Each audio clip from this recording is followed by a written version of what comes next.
Hello everyone, this is Kalpesh Kapadia, Assistant Professor in Civil Engineering Department at Dr. Subhash Technical Campus.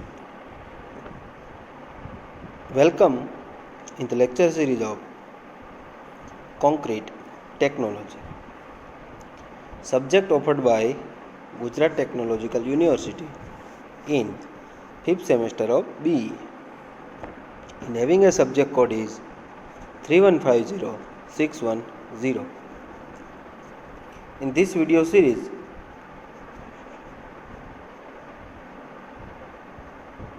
students should learn about concrete technology. In last session, we have discussed about hardened concrete and hardened concrete test, and also discuss about stress strain behavior of concrete. Today in this lecture we have discussed about factor affecting strength of concrete, shell space ratio, aggregate cement ratio, and also discuss about creep. So let us start with the factor affecting strength of concrete. So in most structural applications, concrete is used to resist compressive stresses. जो कोई भी जगह पे हम ये structural applications में concrete का use करते हैं तो वहाँ पे जनरली क्या रहता है, कंप्रेसिव स्ट्रेसेस है उसको रेजिस्ट करना रहता है. So the compressive strength of concrete is one of the most important and useful property of concrete. So compressive strength है और concrete की एक important और most useful properties है. Other properties of concrete like strength in tension or in shear can be evaluated from the compressive strength. So आपके पास compressive strength available है concrete की, तो उसके ऊपर से आप shear और tension strength दोनों भी आप चेक कर सकते हो. So compressive strength is also used as a qualitative measures for the other properties of hardened concrete like modulus of elasticity, fire resistance, wear resistance or permeability or etc. Strength of concrete is its resistance to rupture. So concrete की strength क्या है, तो concrete की जो strength है वो rupture के against में वो resist करती है. So the strength of concrete may be measured in the number of ways, such as strength in compression, in tension, and in flexure or in shear. So the strength of concrete is influenced by the following factor. कई सारे factor है जो concrete की strength है उसको affect करते हैं. उसमें से water cement ratio, degree of compaction, ratio of cement to aggregate, grading, surface texture, shape, strength and stiffness of aggregate particles, then maximum size of aggregate, and efficiency of curing, then also temperature at which concrete is hardened. So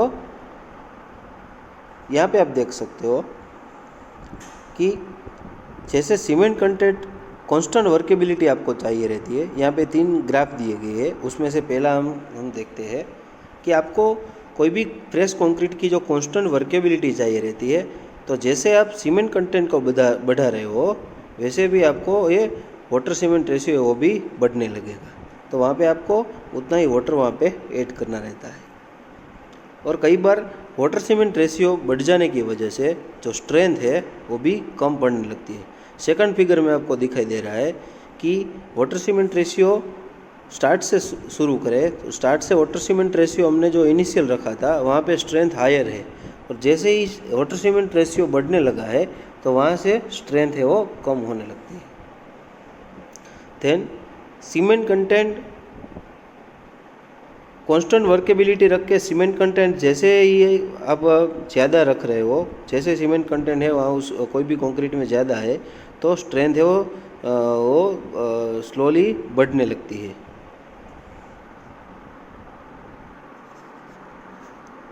सो यहाँ पे आपको दिखाई देगा कि water cement ratio है, water cement ratio और compressive strength के बीच का ये ग्राफ दिया गया है। टिपिकली क्या रहता है, वाटर सीमेंट रेशियो यहाँ पे 0.35 से 0.45 तक दिया गया है। जैसे ये जो वाटर सीमेंट रेशियो है स्मॉल रहता है तो आपका कंक्रीट है वो स्ट्रॉन्ग बनता है। दूसरे ग्राफ में आपको प्रॉपरली दिखाई देगा कि जो कंप्रेसिव स्ट्रेंथ है वर्सेस वाटर सीमेंट रेशियो का ग्राफ दिया गया है, कर्व दिया गया है। तो वहाँ यहाँ पे क्या हो रहा है कि हैंड कंपैक्शन और वाइब्रेशन किया गया है कंक्रीट का, वो भी इनसफिशिएंटली कंपैक्टेड कंक्रीट है। बट क्या है, वाटर सीमेंट रेशियो है वो कम है, स्मॉलर है, तो वहाँ पे स्ट्रेंथ कैसी आ रही है, ज़्यादा। अब जैसे ही वाटर सीमेंट रेशियो बढ़ रहा है, आपको यहाँ पे दिखाई दे रहा है कंक्रीट को फुली कंपैक्ट किया है। सो मेन रीज़न क्या है कम होने का, जो स्ट्रेंथ है वो कम होने का मेन रीज़न कि वहाँ पे वाटर सीमेंट रेशियो है वो बढ़ गया है, इसलिए जो कंक्रीट की स्ट्रेंथ है वो कम आती है। सो जैसे ही स्मॉलर वाटर सीमेंट रेशियो आप रखोगे वैसे ही आपका कंक्रीट है वो स्ट्रॉन्गर बनता जाएगा। Then gel space ratio, since concrete is a brittle material, its porosity primarily governs its strength. So concrete क्या है, एक ब्रिटल मटेरियल है। सो उसकी स्ट्रेंथ है वो कंक्रीट में कितनी पोरोसिटी है उसके ऊपर वो निर्धारित रहती है। The compressive strength is found to be severely decreasing with increase in the porosity. जैसे ही आपका कंक्रीट में पोरोसिटी बढ़ने लगेगी वैसे ही आपकी कंक्रीट की जो कंप्रेसिव स्ट्रेंथ है वो कम होने लगेगी। जैसे ही आपका कंक्रीट में पोरस है वो बढ़ने लगेंगे वैसे ही आपका कंक्रीट की जो स्ट्रेंथ है वो कम होने लगेगी।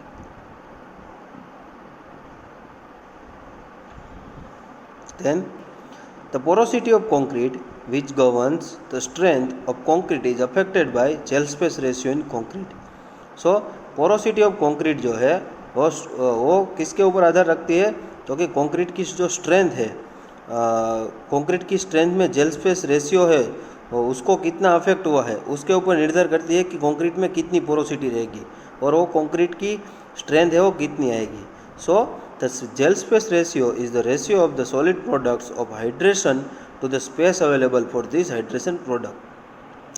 So gel space ratio किसको बोला जाता है, तो ratio between solid products of hydration, hydration होने के लिए जो सॉलिड प्रोडक्ट है वो उसके और the space available for this hydration product. जो भी कंक्रीट में जो प्रोडक्ट है वो हाइड्रेशन जिसका होना है उसके लिए कितनी स्पेस अवेलेबल है, जितनी ज़्यादा स्पेस अवेलेबल है इतना ही जेल स्पेस रेशियो है वो ज़्यादा मिलेगा और उतना ही आपका कंक्रीट है वो ज़्यादा वो स्ट्रेंथ है वो गेन करेगा और उतनी ही पोरोसिटी है वो कम होगी।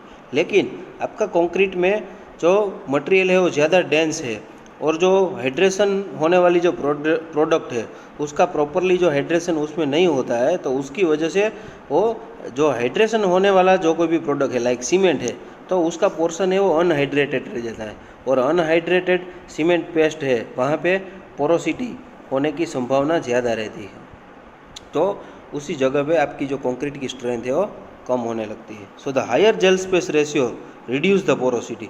जैसे ही आपका जेल स्पेस रेशियो हायर होगा उतनी ही आपकी कंक्रीट की जो पोरोसिटी है वो कम होगी and therefore increase the strength of cement, और वैसे ही आपकी जो कंक्रीट की स्ट्रेंथ है वो बढ़ने लगेगी।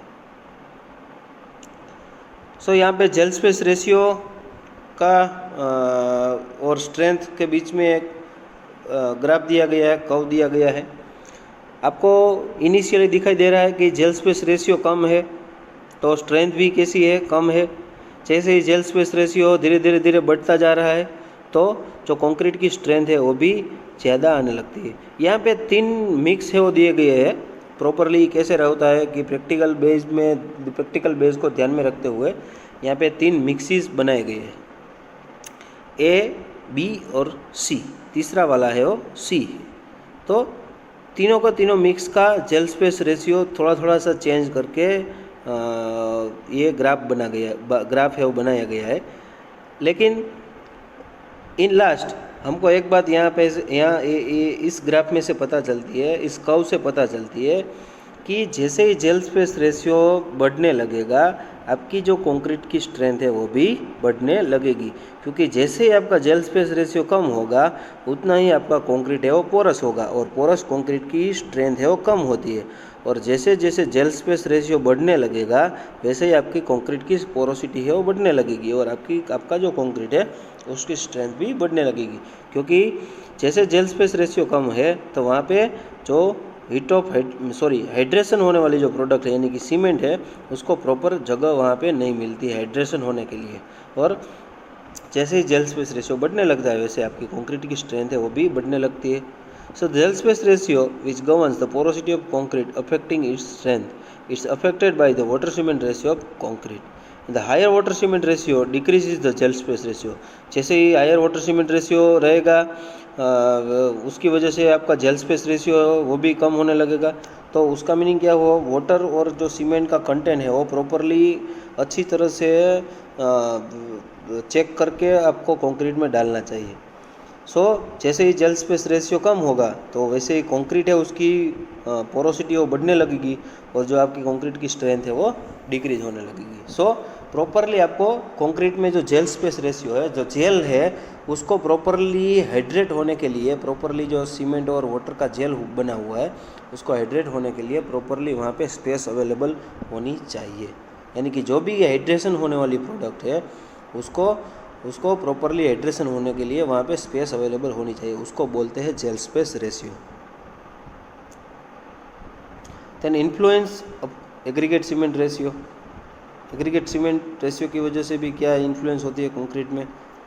The aggregate cement ratio is only A secondary factor in the strength of concrete, but it has been found that for a constant water cement ratio a linear mix leads to higher strength। यहाँ पे ये जो aggregate cement ratio है वो एक secondary factor के रूप में पहचाना जाता है for the decreasing the strength of concrete. But ऐसा फाउंड हुआ है कि जैसे आप वाटर सीमेंट रेशियो कांस्टेंट रखते हो तो आपका जो कंक्रीट है वो लीनियर मिक्स बनता है, और उसकी वजह से वो आपका जो स्ट्रेंथ है वो कंक्रीट का हाई होने लगता है। But some water may be absorb by the aggregate. ये पॉइंट है वो सही है कि कई एग्रीगेट पोरस एग्रीगेट रहते हैं। आप जब बाहर से कोई भी एग्रीगेट लाते हो तो कई सारे एग्रीगेट वैसे होते हैं कि वो वाटर को एब्सॉर्ब करते हैं।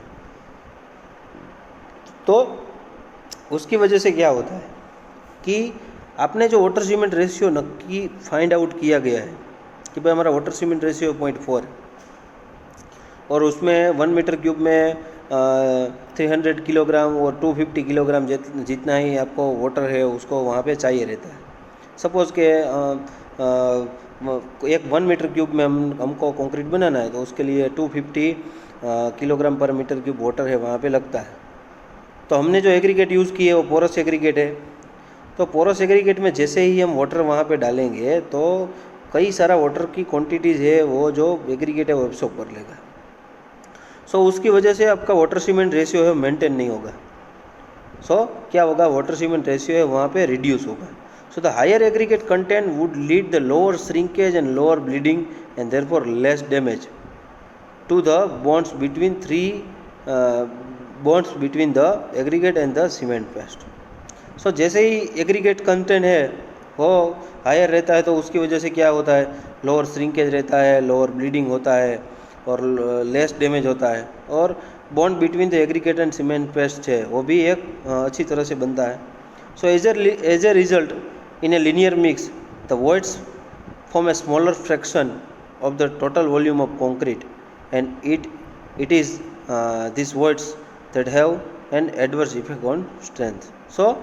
linear mix जैसे आप कंक्रीट बनाते हो तो वहाँ पे जो voids है, जो स्मॉलर फ्रैक्शन के जितने भी पार्टिकल्स है उसकी वजह जो भी आपका वॉल्यूम है कंक्रीट का टोटल वॉल्यूम, उसमें से जितने भी स्मॉलर फ्रैक्शन है उसकी वजह से void है वहाँ पे ज़्यादा रहती है। तो उसकी वजह से वहाँ पे कंक्रीट की जो स्ट्रेंथ है उसके ऊपर वहाँ पे इफ़ेक्ट होती है। तो यहाँ पे जनरली जो कोर्स एग्रीगेट है उसका कंटेंट है वहाँ पे ज़्यादा होना चाहिए। आपको कई बार दिखाई देता है कि कई बार क्या होता है, जैसे ही आप कोई भी जगह पे प्लास्टरिंग वर्क देखते हो तो जनरली प्लास्टरिंग वर्क में only for sand and water and cement, ये तीनों का वहाँ पे मिक्सिंग होता है। तो प्रॉपरली मिक्सिंग और वाटर सीमेंट रेशियो मेंटेन नहीं होने की वजह से और स्मॉल फ्रैक्शन के पार्टिकल होने की वजह से प्लास्टर में माइनर क्रैक है वो दिखाई देती है वहाँ पे। सो क्योंकि वहाँ पे कोर्स एग्रीगेट है, उसका कंटेंट है ही नहीं। सो उसकी वजह से वहाँ पे क्या होता है, जो क्रैक्स है वो डेवलप होती है।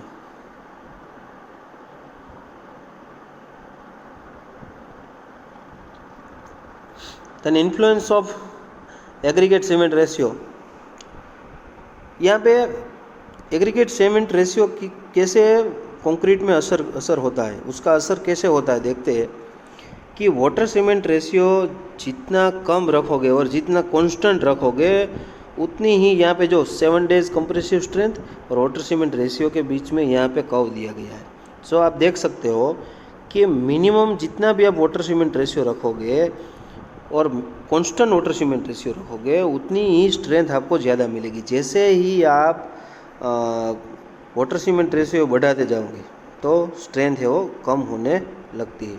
और पर्टिकुलर यहाँ पे एग्रीगेट सीमेंट रेशियो की भी बात करनी है हमको। सो 6 वाला दिया गया है सबसे पहला, उसमें वाटर सीमेंट रेशियो थोड़ा ज़्यादा रखना पड़ता है क्योंकि एग्रीगेट सीमेंट रेशियो वहाँ पे ज़्यादा है। सो वाटर सीमेंट रेशियो भी थोड़ा ज़्यादा रखना रहता है। और जैसे ही आप वाटर सीमेंट रेशियो बढ़ाने लगोगे तो वहाँ पे भी स्ट्रेंथ है वो डिक्रीज होने लगेगी। सो सबसे बेटर है वाटर सीमेंट रेशियो है वहाँ पे 5 वाला। जितना वाटर सीमेंट रेशियो कम और कांस्टेंट रखोगे उतनी वहाँ पे स्ट्रेंथ है वो ज़्यादा मिलेगी।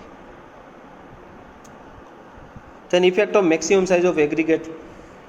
सो मैक्सिमम साइज ऑफ एग्रीगेट का यूज़ करने से कौन सी इफेक्ट रहती है देखते हैं।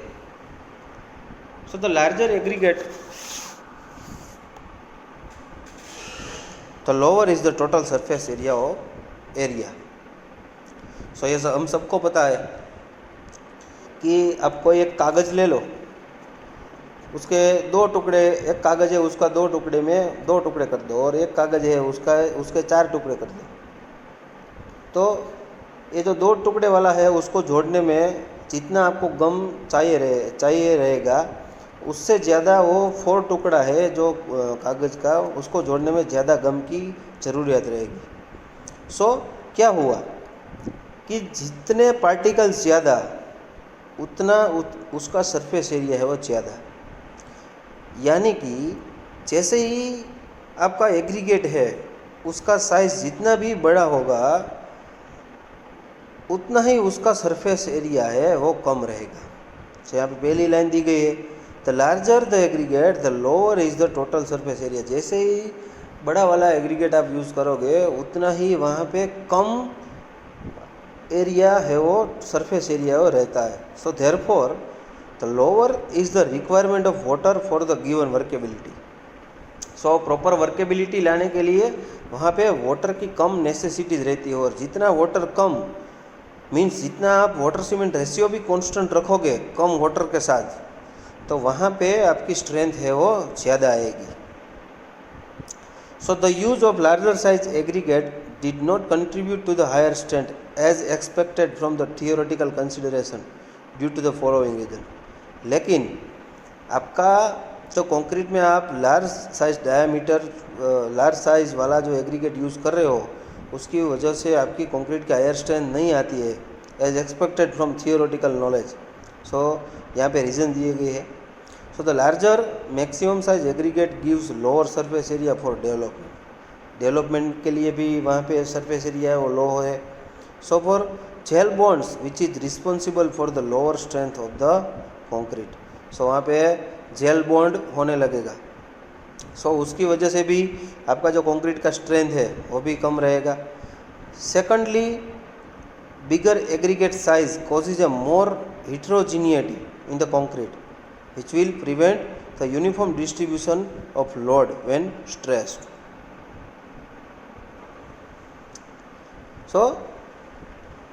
Secondly bigger aggregate size causes more heterogeneity, यानी कि जैसे आप बिगर साइज़ के एग्रीगेट है उसको कंक्रीट में आप यूज़ करते हो तो वहाँ पे क्या होता है, डिफरेंट टाइप्स ऑफ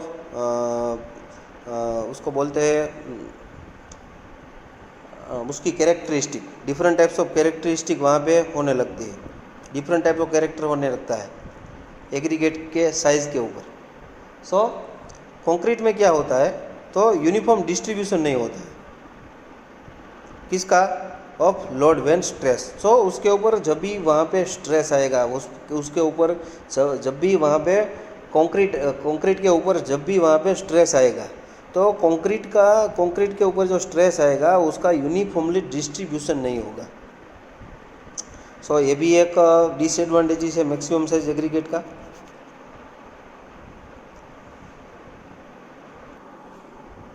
सो यहाँ पे सीमेंट कंटेंट वाइज इफेक्ट दी गई है और water cement ratio wise effect दी गई है। सो सबसे पहले cement content kilogram per metre cube, तो यहाँ पे दिखाई दे रहा है कि 170 सीमेंट कंटेंट है, 170 किलोग्राम पर मीटर क्यूब आप यूज़ कर रहे हो तो प्राइमरीली क्या रहता है कि वहाँ पे एग्रीगेट की साइज़ है वो कम रखने से स्ट्रेंथ है वो कम आती है, लेकिन जैसे भी आप बढ़ाने लगते हो वहाँ पे स्ट्रेंथ है वो ज़्यादा आती है। लेकिन ऊपर के तीनों है उसमें क्या है ज़्यादा कंटेंट में, तो कि जैसे ही ज़्यादा कंटेंट आप यूज़ करते हो सीमेंट कंटेंट का और बीच में कंक्रीट की स्ट्रेंथ है वो ज़्यादा आती है, लेकिन आफ्टर जब मैक्सिमम साइज़ का एग्रीगेट आप यूज़ करने लगते हो तो वहाँ से स्ट्रेंथ है वो कम होने लगती है। सो वैसा यहाँ पे एग्रीगेट साइज़ है उसको लॉग स्केल पे दिया गया है mm में। सो वहाँ पे भी वाटर सीमेंट रेशियो है, जितना पार्टिकल्स है वो उसकी साइज़ कम, वाटर सीमेंट रेशियो जितना कम और कांस्टेंट, वैसे ही उसकी कंप्रेसिव स्ट्रेंथ है वो ज़्यादा है। जैसे वाटर सीमेंट रेशियो बढ़ता है और एग्रीगेट साइज़ जैसे ही बढ़ने लगती है वैसे आपकी कंप्रेसिव स्ट्रेंथ है वो वहाँ से कम होने लगती है। Then age of concrete with an increase in age, जैसे एज है कंक्रीट की बढ़ने लगती है so the degree of hydration generally increase and the gel space ratio so that strength increase. जैसे ही टाइम बढ़ने लगता है वैसे degree of hydration generally increase होने, डिग्री ऑफ हाइड्रेशन है उसकी वजह जेल स्पेस रेशियो है वो इंक्रीज होने लगता है, सो दैट स्ट्रेंथ है वो भी इंक्रीज होने लगती है। Increase in the strength of concrete same water cement ratio with increase in early age from 1 to 28 days of concrete. So generally क्या रहता है water cement ratio age of aggregate 7 days है तो वहाँ पे स्ट्रेंथ रेशियो 0.67 है। जैसे ही as बढ़ने लगती है वैसे स्ट्रेंथ रेशियो है वो भी बढ़ने लगता है, क्योंकि जैसे ही वहाँ पे जेल स्पेस रेशियो के लिए जितनी भी जगह है वो स्पेस वहाँ पे मिलने लगेगी उतना ही हाइड्रेशन है वो डिग्री ऑफ हाइड्रेशन है वो बढ़ने लगेगा जनरली, और उसकी वजह से जो स्ट्रेंथ है वो भी बढ़ने लगेगी। जैसे जेल स्पेस रेशियो बढ़ेगा वहाँ पे वो स्ट्रेंथ है वो भी वहाँ पे बढ़ने लगेगी।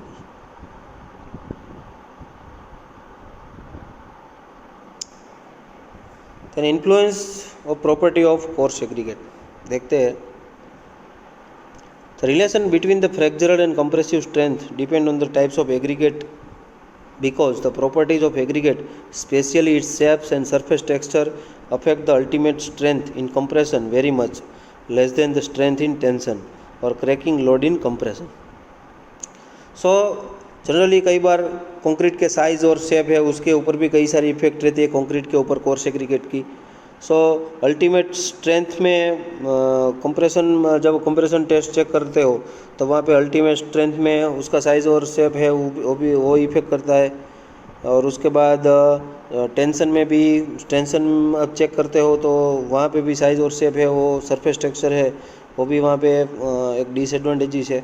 और कई बार आपका कंप्रेशन में क्रैकिंग लोड है वो भी आप चेक करते हो तो वहाँ पे साइज़ और शेप है वो मैटर करता है। In experimental concrete, entirely smooth coarse aggregate lead to a lower compressive strength, typically by 10% than when rubbed. Rough aggregate का स्मूथ कोर्स एग्रीगेट के साथ कंपैरिजन किया जाए तो स्मूथ एग्रीगेट का जब आप कंक्रीट में यूज़ करते हो तो कंक्रीट की जो कंप्रेसिव स्ट्रेंथ है वो टिपिकली 10% कम आती है as compare to rough coarse aggregate. So generally rough coarse aggregate है वो यूज़ करना चाहिए। The influence of the types of porous aggregate on the strength of concrete varies in magnitude and depends on the water cement ratio of the mix। और कई बार क्या होता है कि जो कोर्स एग्रीगेट की जो उसका जो इन्फ्लुएंस है कंक्रीट पे, कंक्रीट की स्ट्रेंथ पे, वो वेरियस इन मैग्नीट्यूड, उसकी जो मात्रा रहती है वो डिफरेंट रहती है, क्योंकि वहाँ पे एक कोई कंक्रीट पे ओनली फॉर कोर्स एग्रीगेट का फैक्टर ही नहीं होता है, वहाँ पे वाटर सीमेंट रेशियो कैसा है, वो मिक्स का वाटर सीमेंट रेशियो मिक्स का कैसा रहा है, देन जेल स्पेस रेशियो कितना है, एग्रीगेट सीमेंट रेशियो कितना है। सो ये सभी फैक्टर है वो भी वहाँ उसके ऊपर वहाँ पे डिपेंड करते हैं। तो ये जो वाटर सीमेंट रेशियो है वो भी जनरली वहाँ पे ज़्यादा डिपेंड करता है कि आपका जो कोर्स एग्रीगेट है उसकी वजह से कंक्रीट की स्ट्रेंथ है वो कितनी आएगी।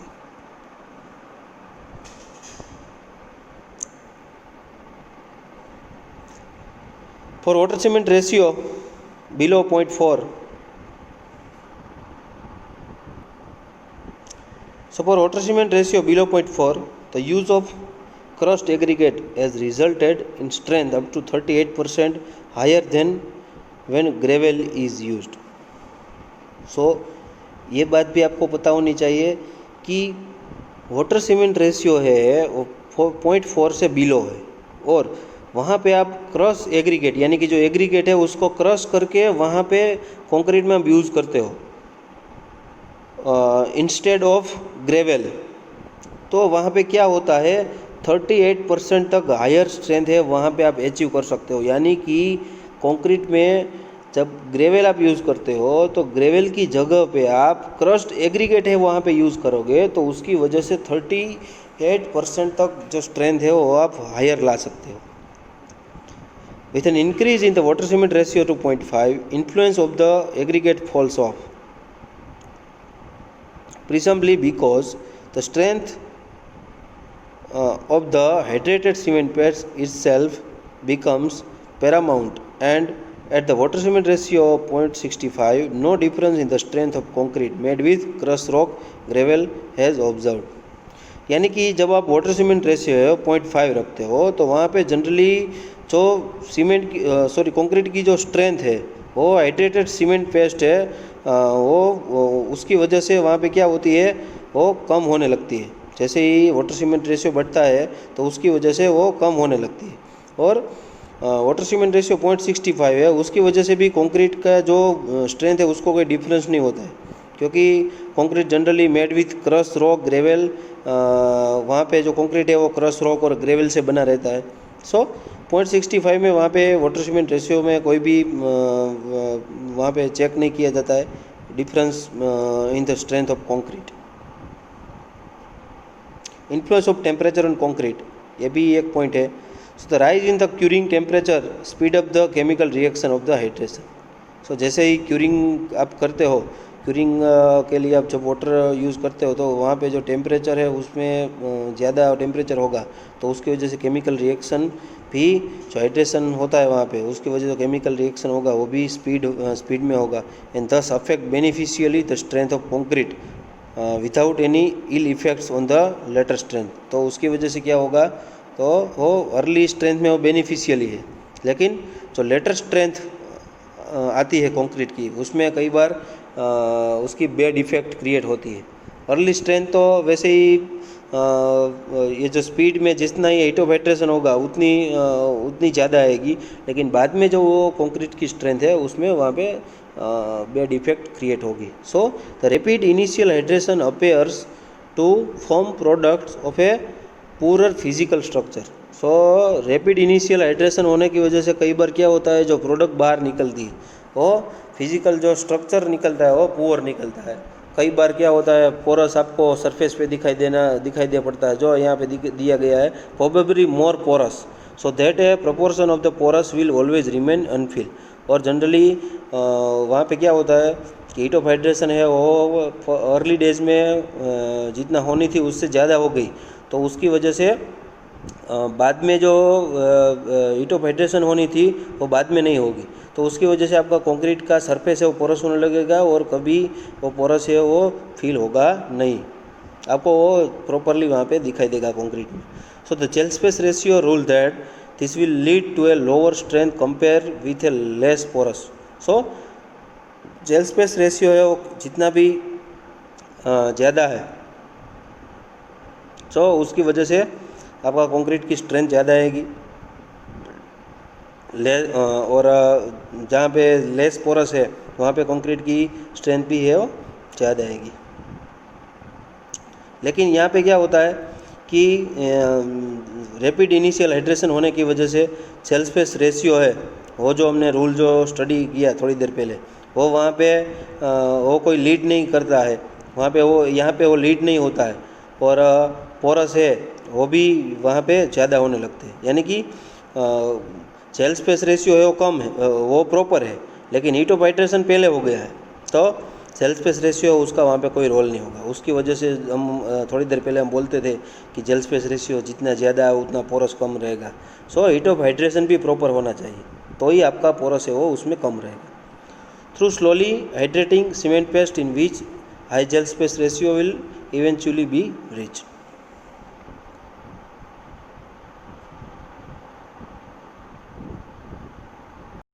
So now these are the list of references, concrete technology by MS Sethi, ML गंभीर एंड अतुल प्रकाशन। ये कोई भी रेफरेंस बुक आप परचेज कर सकते हो for better understanding and for examination. And now I am concluding my session. If you have any query and want additional information, so feel free and keep message in comment box. Thank you very much.